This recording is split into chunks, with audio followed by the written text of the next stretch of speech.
Hello বন্ধুরা, welcome to my blog. আবার একটা ছোট্ট ব্লগ নিয়ে আসলাম। অ্যাকচুয়ালি এই ব্লগটা অনেক দিন পরেই করছি। তো বুঝতে পারছো, বর্ষাকাল। আর বর্ষাকাল মানেই সেই তালের বড়া। তো কীভাবে বানাই সেটা তোমাদেরকে আমি দেখাবো, তোমরা দেখতে থাকো। তো এর মধ্যে তাল আগে থেকে ছেনে রাখা হয়েছিল, ফ্রিজে রাখা হয়েছিল। আর আমরা দিচ্ছি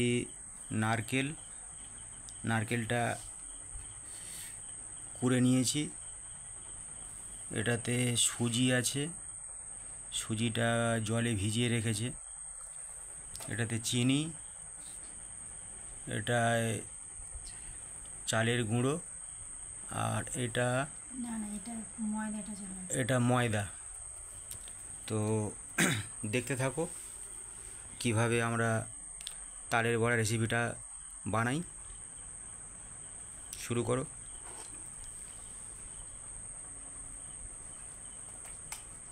আর এই বর্ষাকালে এই তালের বড়াটা খুব সুন্দর লাগে। অ্যাকচুয়ালি এই তালের বড়া তো সারা বছর খাওয়া যায় না, বর্ষার সময় খুবই ভালো লাগে। আর এটা খুব টেস্টফুল জিনিস।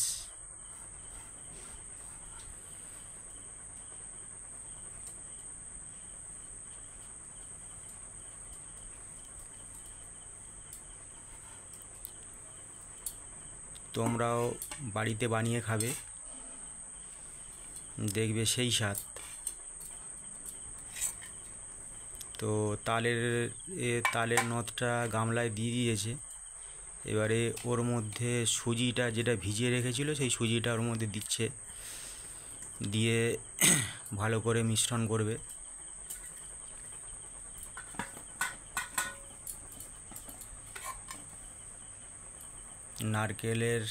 নারকেল যে কুড়ে রেখেছিল সেইটা ওর মধ্যে দিয়ে দিচ্ছে। আমি একটা গোটা নারকেল নিয়ে এসেছিলাম, তার থেকে হাফ দিয়েছি। তোমরা সাধ্য মতো দেবে, যতটা লাগে আর কি। চালের গুঁড়ো দিয়ে দিয়েছে। চালের গুঁড়োটা দিলে খেতেও ভালো লাগে এবং বড়াটা একটু নরম সফট টাইপের হয়। এটা কি দিলে? ময়দা দিয়েছে। আর হাতে চিনি রেখেছে। চিনি তোমরা যে যেরকম মিষ্টি খেতে চাও সেরকমভাবেই দেবে। অনেকে একটু বেশি দিয়ে খায়, অনেকে কম, সেটা তোমরা আন্দাজ মতো দিয়ে দেবে। তো এই সব কটা জিনিস একসাথে মিশ্রণ করছে। অনেকে কলাও দেয়, আমরা কলাটা দিচ্ছি না, এনেছি যদিও, কিন্তু কলাটা দেব না। এর আগে এবারে কলা দিয়ে খেয়েছিলাম, এবারে দেখি কলা ছাড়াই বানিয়ে দেখি কেমন লাগে। তো বন্ধুরা, সব কটা জিনিস দিয়ে খুব সুন্দর করে কিন্তু মিশ্রণটা করতে হবে। আর জল দেবে না, কেননা জল দিলে কিন্তু জিনিসটা পাতলা হয়ে যাবে, সেইভাবে বড়াটা হবে না। তখন আরও বেশি ময়দা বা চালের গুঁড়ো মিশ্রণ করতে হবে।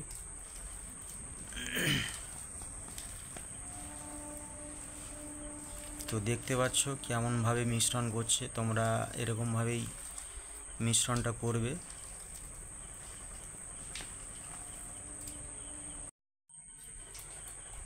তো এখনও মিশ্রণ হচ্ছে, তোমরা মোটামুটি 2 থেকে 3 মিনিট জিনিসটাকে ভালো করে মিশিয়ে নেবে।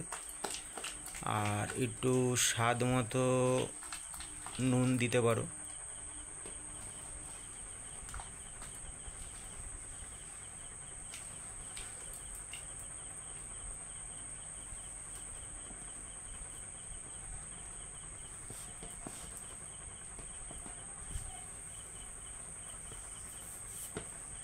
এতে আরও অনেক কিছু দেওয়া যায়।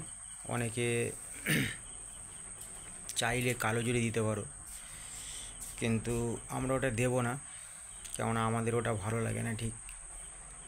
তাই এই মিশ্রণটা বেশ সুন্দর করে মাখা হয়েছে। এবারে আমরা করব কি, একটু স্বাদ মতো লবণ দেব।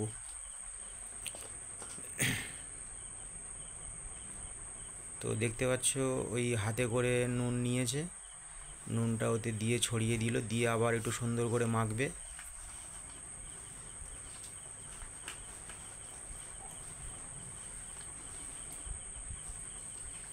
ওই সুন্দর করে মিশ্রণটা করছে।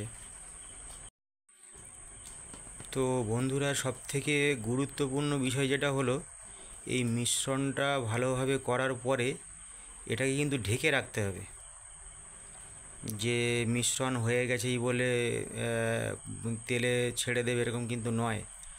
এই জিনিসটাকে কিন্তু তোমাকে সুন্দর করে একটা পাত্র দিয়ে ঢাকনা ঢেকে রাখতে হবে, এবং সেটা মোটামুটি আধা ঘন্টা 40 মিনিট রাখতে পারো। আধা ঘন্টা রাখলেই হবে, আমরা আধা ঘন্টাটা রাখবো। তো চলো আমরা এটা আধা ঘন্টা এখন ঢেকে রাখি। আধা ঘন্টা পরে জিনিসটা কেমনভাবে কি ভাজা হয় সেটা তোমাদেরকে দেখাবো।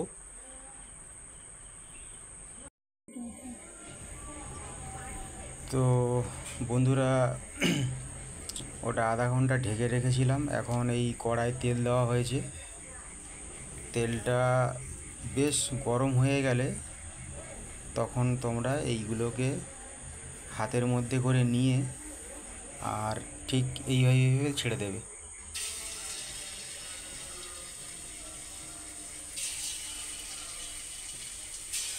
কিন্তু তেলটাকে গরম হতে দেবে, না হলে ঠিকঠাক হবে না।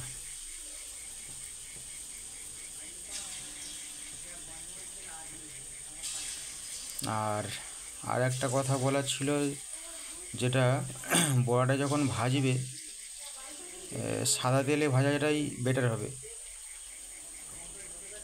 সর্ষের তেলে হয়, কিন্তু সাদা তেলে আরও মনে হয় খুব ভালো হবে। তো আমরা সাদা তেল ইউজ করছি।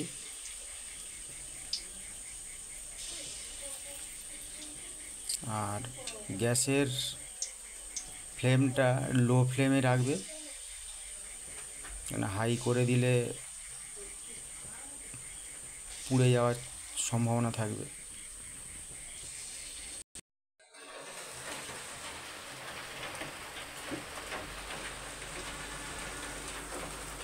তো বন্ধুরা, এটাকে একটু হয়ে গেলে একটু নেড়ে দেবে, তাহলে ভিতর দিকে আর কাঁচা কাঁচা থাকবে না।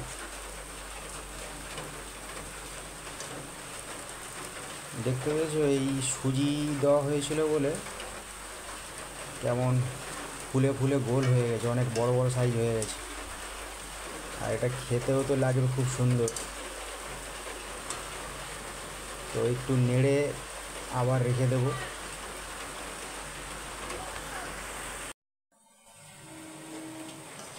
আর গামলাতে একটা পারলে টিস্যু পেপার দিয়ে দেবে, যদিও একটু তেল থাকে ওই টিস্যু পেপারে শুষে নেবে।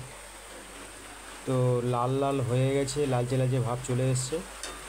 এবারে এটাকে আমরা তুলে নেব।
তো বন্ধুরা, আজ এই ব্লগটা এই পর্যন্ত।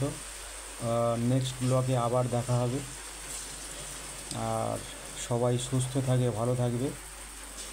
আর ভিডিওটা সবাই দেখবে, লাইক কমেন্ট শেয়ার করবে।